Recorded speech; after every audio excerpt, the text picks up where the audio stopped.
जय श्री कृष्णा, जय श्री राधे। अर्चना के कृष्ण गुणगान चैनल पर आपका स्वागत है। आज मैं आपको दुर्गा सप्तशती का 12वां अध्याय देवी चरित्रों के पाठ का महात्म्य सुना रही हूँ। मैं 3 नेत्रों वाली देवी दुर्गा देवी का ध्यान करती हूँ। उनके श्री अंगों की प्रभा बिजली के समान हैं। वे सिंह के कंधे पर बैठी हुई भयंकर प्रतीत होती है। हाथों में तलवार और ढाल लिए अनेक कन्याएं उनकी सेवा में खड़ी हैं। वे अपने हाथ में चक्र, गदा, तलवार, ढाल, बाण, धनुष, पाश और तर्जनी मुद्रा धारण किए हुए हैं। उनका स्वरूप अग्निमय है तथा वे माथे पर चंद्रमा का मुकुट धारण करती हैं। देवी बोली, देवताओं, जो एकाग्रचित होकर प्रतिदिन इन स्तुतियों से मेरा सत्वन करेगा, उसकी सारी बाधा को मैं निश्चय ही दूर कर दूंगी।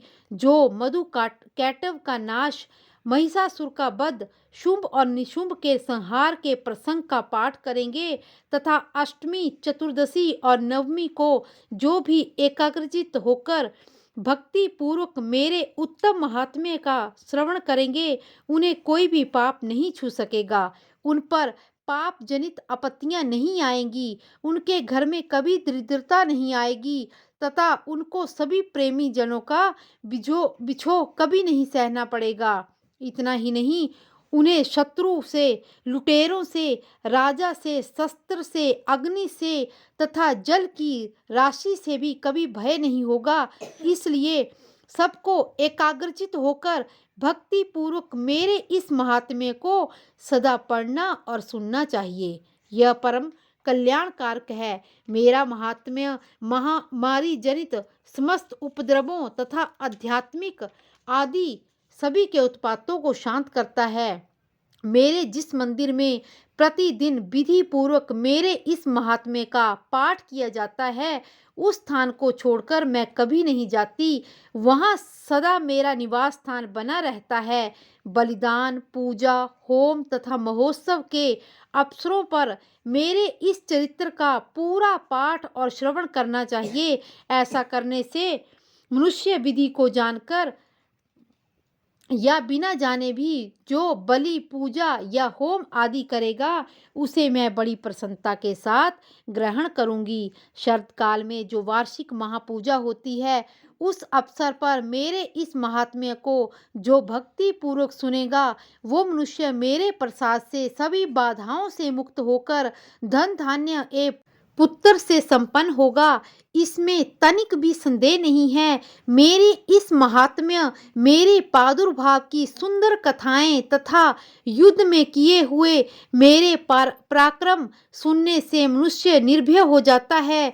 मेरे महात्म्य का श्रवण करने वाले पुरुषों के शत्रु नष्ट हो जाते हैं। उसे कल्याण की प्राप्ति होती है तथा उनका कुल आनंदित रहता है। सर्वत्र शांति कर्म में बुरे स्वप्न में दिखाई देने पर, ग्रह जनित भयंकर पीड़ा उपस्थित होने पर मेरे इस महात्म्य का श्रवण करना चाहिए। इससे सब विघ्न तथा भयंकर ग्रह पीड़ाएं शांत हो जाती हैं तथा मनुष्य द्वारा देखा हुआ बुरा स्वप्न भी अच्छे स्वप्न में परिवर्तित हो जाता है। बाल ग्रहों से आक्रांत हुए बालकों के लिए यह महात्म्य बहुत शांति देने वाला होता है तथा मनुष्य के संगठन में फूट होने पर यह अच्छी प्रकार से मित्रता कराने वाला होता है। यह महात्म्य समस्त दुराचारियों के बल का नाश करने वाला है। इसके पाठ से राक्षसों, भूतों और पिशाचों का नाश होता है तथा जंगल में सिंह, व्याघ्र या जंगली हाथियों के पीछा करने पर कुपित राजा के आदेश से बद्ध या बंधन के स्थान पर ले जाने पर अथवा महासागर में नाव पर बैठने के बाद भारी तूफान से नाव के डगमगा होने पर और अत्यंत भयंकर युद्ध में शस्त्रों का प्रहार होने पर अथवा वेदना से पीड़ित होने पर कि बहुना सभी भयानक बाधाओं के उपस्थित होने पर जो मेरे इस चरित्र का स्मरण करता है, वह मनुष्य संकट से मुक्त हो जाता है। मेरे प्रभाव से सिंह आदि हिंसक जंतु भी नष्ट हो जाते हैं। लुटेरे और शत्रु भी मेरे चरित्र का स्मरण करने से उस मनुष्य से दूर भागते हैं। ऋषि कहते हैं, यो कहकर प्रचंड पराक्रम वाली भगवती चंडिका सब देवताओं के देखते देखते वहीं अंतर ध्यान हो गई।